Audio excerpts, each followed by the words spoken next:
Garímpolo era o menino de ouro Sim. do Lula. A gente sempre quis que o Brasil parecesse com os Estados Unidos. E agora os Estados Unidos está parecendo com o Brasil e isso não é bom.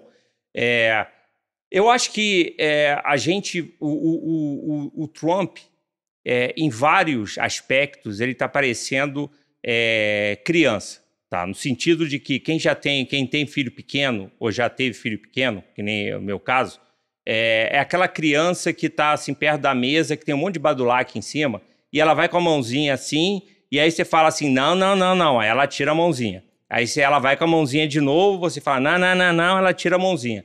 Então, eu acho que a questão de se a independência do Banco Central americano ela está ou estará ou não sob pressão ou sobre desafio, eu acho que vai depender muito das instituições americanas, principalmente a Suprema Corte, porque é onde está batendo tudo. Tá? Então, essa questão da Lisa Cook, por exemplo, vai bater na Suprema Corte e a decisão dela vai ser extremamente importante para a gente saber se o Banco Central americano ele vai ter ele vai estar mais ou menos à mercê de pressões do presidente dos Estados Unidos.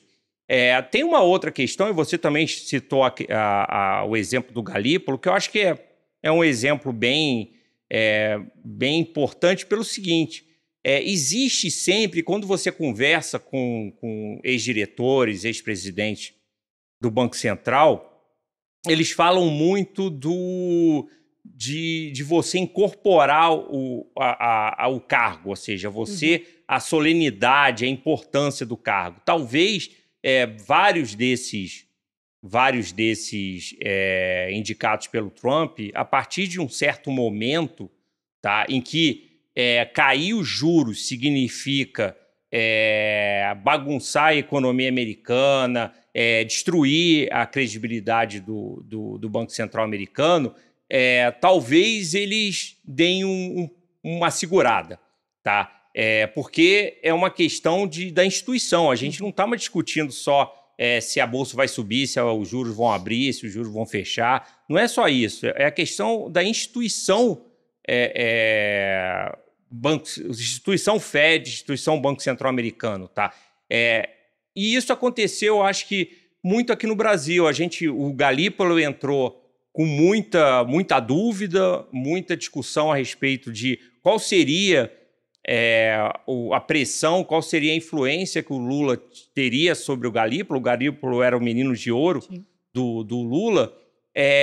E agora é uma situação muito interessante, porque todo mundo, e aí eu me incluo, quando eu discutia a respeito da política monetária em 2025, eu sempre falava da importância do segundo semestre, porque o segundo semestre a pressão para o Galípolo reduzir os juros ia crescer enormemente, porque pelas defasagens de política monetária, se ele não caísse os juros agora no segundo semestre, não ia ter impacto se ele caísse, por exemplo, no início do ano que vem, não ia ter impacto sobre a economia que pudesse ajudar o governo.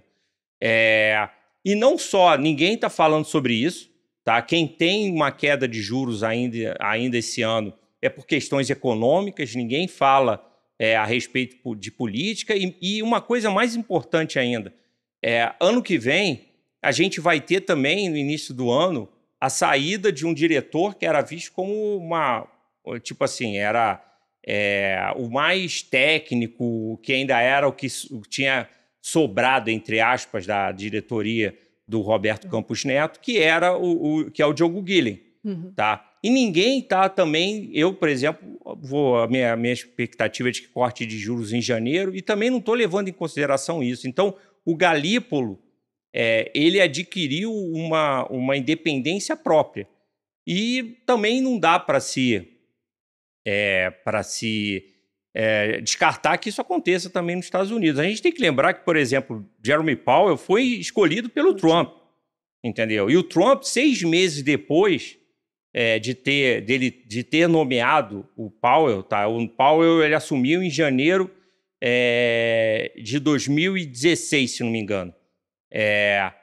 ele já, em julho, ele já estava reclamando do Powell, tá? Então, não por isso o Powell fez alguma coisa que fosse ao contrário do que ele achava certo para fazer, tá? Então, a gente vai a um novo mundo, né? Que a gente tem...